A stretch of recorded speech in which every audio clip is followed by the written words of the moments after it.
of a USFL franchise and presently the general manager of the Washington Redskins. That's Bruce Allen, right? That's Bruce Allen. And the interesting thing is, after it all unfolded, I remember coming here and going to Tampa Bay, visiting with John Bassett, and going to Chicago with George Allen, the head coach, of course, coming here where Jerry took me into a park, Jerry Arguments took me into a park, and if I could just go back a step, because coming out of college, I blew my right arm out, my right shoulder. They told me I would never play football again, and they had to insert 3 metal rods in my arm. And I missed, that's my senior year. I missed a whole year, in between the NFL and the USFL. 1983 I didn't play. So my first full season was 1984, and I've already missed almost 2 years of playing football. So for me, is somebody going to take a chance on me? Is somebody going to take a chance of having a quarterback that you don't know if they'll be able to handle the hits? And he said, I'm going to play catch with you. So I played catch with him, and I think I broke his finger on one of the throws. And he said, yeah, I still think you can throw the football. What kind of bucks did the doc sign you to? Boy, that's so long ago. $3.5 million over 5 years, something like that. And I had a meeting with him after because he still owes me some money. No, to be honest with you, that was the truth. But the part about, you have to let bygones be bygones. And I'm already past that point of what you're owed and everything. And I just look back on the USFL as a great experience for me. Made a lot of friends. And to be honest with you, it's where I really learned to throw the football. All righty. The Houston Gamblers, if that franchise stays intact, forget merging with Herschel Walker and the New Jersey Generals, but with McGee, with Richard Johnson, Ricky Sanders, Gerald McNeil, Clarence Verdun, of course. If that team stayed intact and played in the National Football League, how successful with Jim Kelly playing quarterback with the genius of Mouse would you guys have been? You know what? I think we've been very good. Just a good example of that is the Houston Oilers with Warren Moon when they brought the run and shoot offense and how successful they were. And I am a very firm believer of defenses win championships. I really do, because number one, they shorten the field for an offense. Number two is when they get a big turnover, the excitement there. And there's so many things. I think if we would have built a defense and continued to build on what we already had, it would have been. I would have loved to play against the Oilers, to be honest with you. I think you're the one that asked me that a few days ago last week.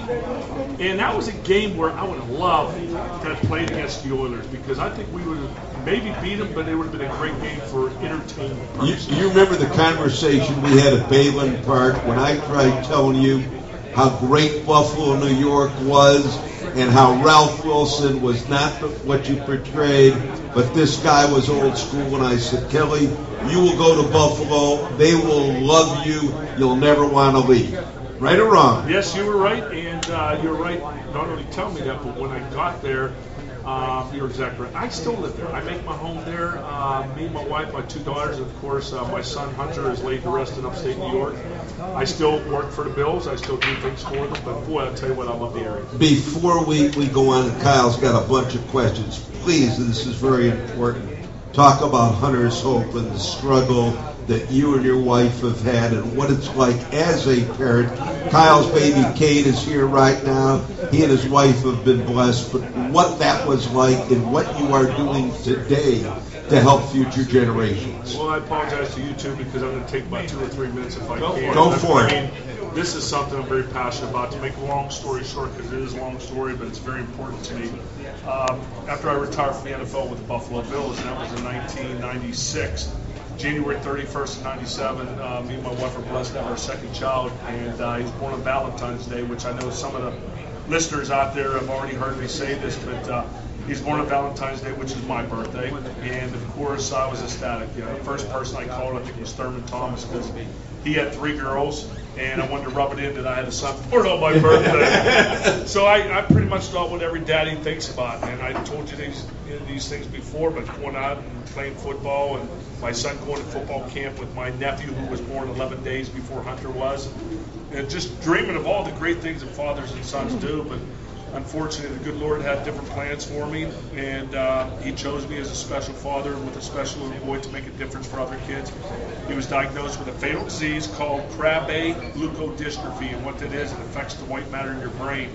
And what the white matter does, it controls all your motor skills, everything we take for granted every day, all of our motor skills between, moving your arms, your legs. These kids do not have any of those motor skills, and the average life is only 14 months. And to fast forward a little bit, I was pretty much devastated. I was ticked off. I didn't want to share it with anybody. I didn't want to tell anybody. But my wife said, Jim, if there's ever time for you to use your name, she says, let's not hide behind this. We set up our foundation. My son lived to be 8.5 years old, and God bless him, because I remember the day I was picked to go into the Pro Football Hall of Fame. I prayed every single night that when August 3rd, 2002 came, that my son Hunter would be there with me. And my dream came true. He was there. And now we're working on universal newborn screening for all those listeners out there that or have a child, or if you're pregnant and expecting. This affects every single parent out there in this country, because when you go to the hospital, they do the heel prick. You probably remember that. They send that blood spot off to a lab. But every state in this country was different on the amount of disease they test for. When Hunter was born, the state of New York was only testing for 11 diseases, which I really didn't think about.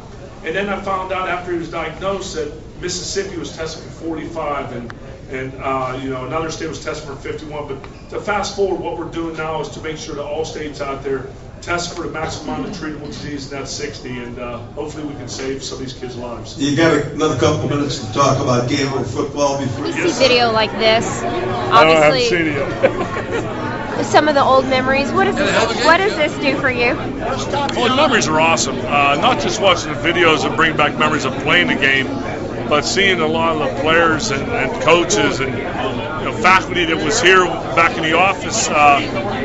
It's a great feeling. I'm so glad that I made the time to come here, because my schedule is so busy. When I found out they were having a reunion, I was like, I got to clear the way to be here. And then, of course, when I come here and see everybody, brings chills. I just had chills. It's awesome.